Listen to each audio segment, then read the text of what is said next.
ആകാശവാണി. നമസ്കാരം. വാർത്തകൾ വായിക്കുന്നത് ക്രിസ്റ്റി എബ്രഹാം.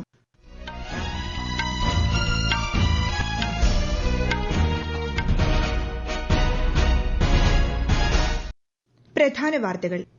ലോകത്തെ 3 വലിയ സാമ്പത്തിക ശക്തികളിൽ ഒന്നായി ഇന്ത്യയെ മാറ്റുക എന്ന ദൃഢനിശ്ചയത്തോടെ പ്രവർത്തിക്കുകയാണെന്ന് പ്രധാനമന്ത്രി നരേന്ദ്രമോദി. കേരളത്തിൽ നിപ്പ സ്ഥിരീകരിച്ച മലപ്പുറം ജില്ലയിൽ നിയന്ത്രണങ്ങൾ ശക്തമാക്കി. ജനങ്ങൾ പുറത്തിറങ്ങുമ്പോൾ മാസ്ക് ധരിക്കുന്നത് നിർബന്ധമാക്കി. പ്രവാചക സ്മരണയിൽ ഇന്ന് നബിദിനം. ആശംസകൾ നേർന്ന് രാഷ്ട്രപതി, ഉപരാഷ്ട്രപതി, പ്രധാനമന്ത്രി ഉൾപ്പെടെയുള്ള പ്രമുഖർ. സ്വച്ഛതാ ഹി സേവ അഭിയാൻ 2024 നാളെ തുടക്കമാകും. പൊതുജന പങ്കാളിത്തത്തോടെ സമ്പൂർണ്ണ ശുചിത്വം പരിപാടിയുടെ ലക്ഷ്യം. ഡൽഹി മുഖ്യമന്ത്രി അരവിന്ദ് കെജ്രിവാൾ നാളെ രാജി സമർപ്പിക്കുമെന്ന് ആം ആദ്മി പാർട്ടി.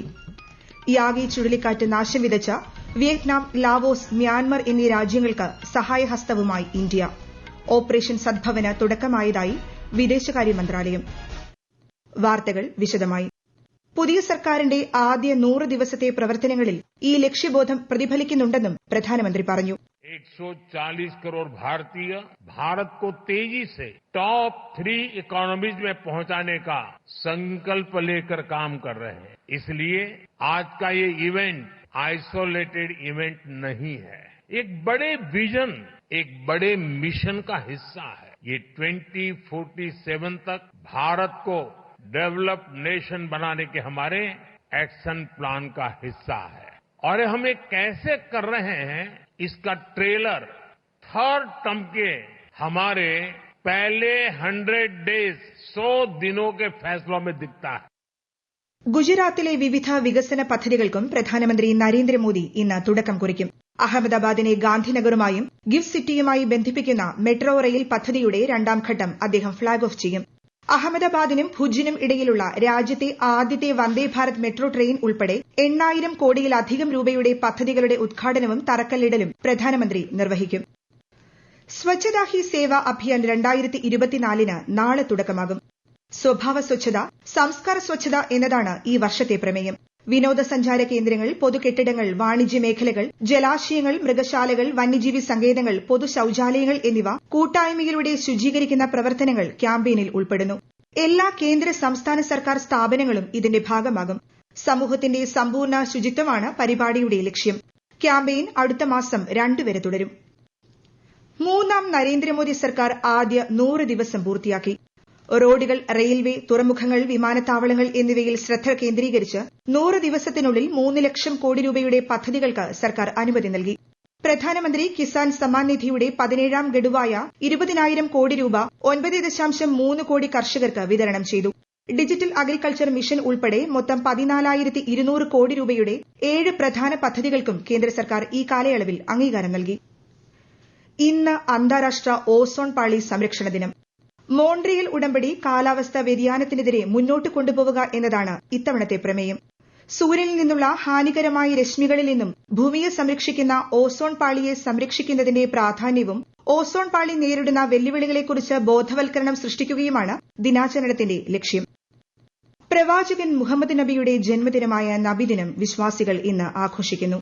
ദിനാഘോഷത്തിന്റെ ഭാഗമായി മദ്രസകളിലും പള്ളികളിലും വിവിധ പരിപാടികളും നബിദിന റാലികളും സംഘടിപ്പിച്ചിട്ടുണ്ട്. രാഷ്ട്രപതി ദ്രൌപദി മുർമു, ഉപരാഷ്ട്രപതി ജഗദീപ് ധൻഖർ, പ്രധാനമന്ത്രി നരേന്ദ്രമോദി തുടങ്ങിയ പ്രമുഖർ നബിദിന ആശംസകൾ നേർന്നു. കേരളത്തിലും നബിദിനം വിപുലമായി ആഘോഷിക്കുകയാണ്. പള്ളികളും മദ്രസകളും കേന്ദ്രീകരിച്ച് സംസ്ഥാനത്തൊട്ടാകെ നബിദിന റാലികളും വിപുലമായ പരിപാടികളും സംഘടിപ്പിച്ചു. മധുര വിതരണം, അന്നദാനം, കുട്ടികളുടെ വിവിധ കലാപരിപാടികൾ തുടങ്ങിയവ ആഘോഷങ്ങളുടെ ഭാഗമായി സംഘടിപ്പിച്ചിട്ടുണ്ട്. കേരളത്തിൽ നിപ്പ സ്ഥിരീകരിച്ച മലപ്പുറം ജില്ലയിൽ നിയന്ത്രണങ്ങൾ ശക്തമാക്കി.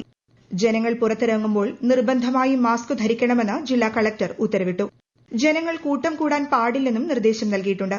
നിപ്പ സ്ഥിരീകരിച്ച തിരുവാലി പഞ്ചായത്തിലെ 4, 5, 6, 7 വാർഡുകളും സമീപത്തെ മമ്പാട് പഞ്ചായത്തിലെ 7ാം വാർഡും കണ്ടെയ്ൻമെന്റ് സോണായി പ്രഖ്യാപിച്ചു. ഇവിടങ്ങളിൽ ആരോഗ്യവകുപ്പിന്റെ സർവേ ഇന്ന് തുടങ്ങും. ഇന്ന് 3ാം ഓണം. തിരുവോണത്തിന്റെ അത്ര പൊലിമയില്ലെങ്കിലും മലയാളികൾക്ക് ഇന്നും ഉത്സവദിനം. ബന്ധുവീടുകളിലെ ഓണമാണ് 3ാം ഓണം. നാടിന്റെ നാനാഭാഗങ്ങളിൽ വിവിധ സംഘടനകളുടെ ആഭിമുഖ്യത്തിൽ ഓണപരിപാടികളും അരങ്ങേറുന്നു. ചൂരൽമല ഉരുൾപൊട്ടൽ ദുരന്തത്തിന്റെ പശ്ചാത്തലത്തിൽ ഇത്തവണ സർക്കാർ ആഭിമുഖ്യത്തിൽ ഓണാഘോഷം സംഘടിപ്പിച്ചിട്ടില്ല. ഈ വാർത്തകൾ ആകാശവാണിയിൽ നിന്ന്. ഡൽഹി മുഖ്യമന്ത്രി അരവിന്ദ് കെജ്രിവാൾ നാളെ രാജി സമർപ്പിക്കുമെന്ന് ആം ആദ്മി പാർട്ടി. രാജി സ്വീകരിച്ച ശേഷം പാർട്ടി നിയമസഭാ കക്ഷിയോഗം ചേർന്ന് പുതിയ മുഖ്യമന്ത്രിയെ തെരഞ്ഞെടുക്കുമെന്ന് ആം ആദ്മി പാർട്ടി വക്താവ് സൌരഭ് ഭരദ്വാജ് അറിയിച്ചു. ഡൽഹി നിയമസഭാ തെരഞ്ഞെടുപ്പ് നേരത്തെയാക്കി നവംബറിൽ നടത്തണമെന്ന് ഇന്നലെ രാജി പ്രഖ്യാപിക്കവെ അരവിന്ദ് കെജ്രിവാൾ ആവശ്യപ്പെട്ടിരുന്നു. ജമ്മു കാശ്മീരിൽ ആദ്യഘട്ട നിയമസഭാ തെരഞ്ഞെടുപ്പിനുള്ള പരസ്യ പ്രചാരണം ഇന്ന് അവസാനിക്കും. മറ്റന്നാളാണ് വോട്ടെടുപ്പ്. വിശദാംശങ്ങളിലേക്ക്.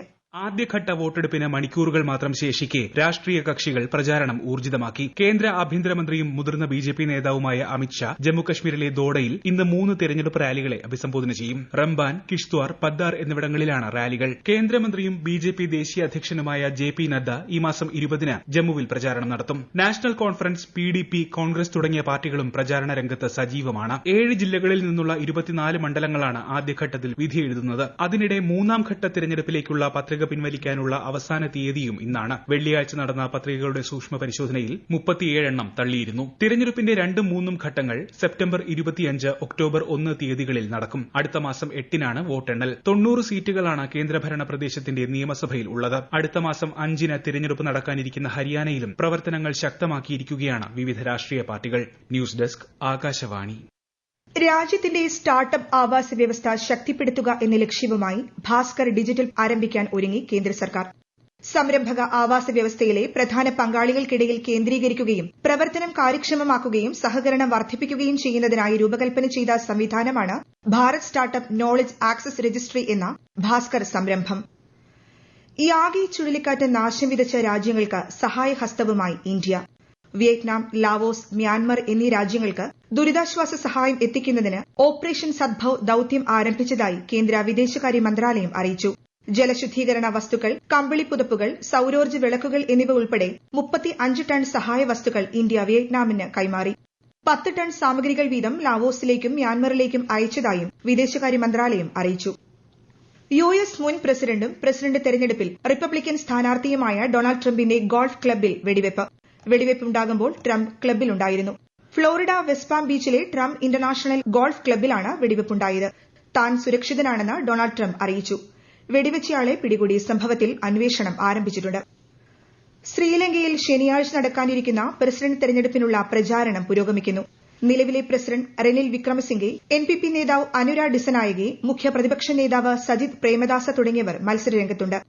അന്താരാഷ്ട്ര നാണയനിധിയുമായുള്ള കരാറും സാമ്പത്തിക തകർച്ചയിൽ നിന്ന് കരകയറാൻ സ്വീകരിച്ച പരിഷ്കാരങ്ങളും മുന്നോട്ട് കൊണ്ടുപോകേണ്ടതിന്റെ പ്രാധാന്യം ചൂണ്ടിക്കാട്ടിയാണ് ഭരണപക്ഷം വോട്ട് തേടുന്നത്. സർക്കാരിന്റെ വീഴ്ചകളും അവശ്യവസ്തുക്കളുടെ ക്ഷാമവും ഉയർത്തിക്കാട്ടിയാണ് പ്രതിപക്ഷ പ്രചാരണം. ചൈനയിൽ നടക്കുന്ന ഏഷ്യൻ ചാമ്പ്യൻസ് ഹോക്കി സെമി ഫൈനലിൽ ഇന്ത്യ ഇന്ന് ദക്ഷിണ കൊറിയയെ നേരിടും. ഗ്രൂപ്പ് ഘട്ടത്തിൽ എല്ലാ മത്സരങ്ങളും ജയിച്ചാണ് ഇന്ത്യ സെമിയിലെത്തിയത്. 2ാം സെമിയിൽ പാകിസ്ഥാൻ ചൈനയെ നേരിടും.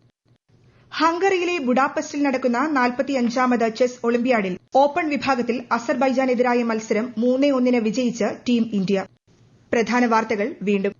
ലോകത്തെ 3 വലിയ സാമ്പത്തിക ശക്തികളിൽ ഒന്നായി ഇന്ത്യയെ മാറ്റുക എന്ന ദൃഢനിശ്ചയത്തോടെ പ്രവർത്തിക്കുകയാണെന്ന് പ്രധാനമന്ത്രി നരേന്ദ്രമോദി. കേരളത്തിൽ നിപ സ്ഥിരീകരിച്ച മലപ്പുറം ജില്ലയിൽ നിയന്ത്രണങ്ങൾ ശക്തമാക്കി. ജനങ്ങൾ പുറത്തിറങ്ങുമ്പോൾ മാസ്ക് ധരിക്കുന്നത് നിർബന്ധമാക്കി. പ്രവാചക സ്മരണയിൽ ഇന്ന് നബിദിനം. ആശംസകൾ നേർന്ന് രാഷ്ട്രപതി, ഉപരാഷ്ട്രപതി, പ്രധാനമന്ത്രി ഉൾപ്പെടെയുള്ള പ്രമുഖർ.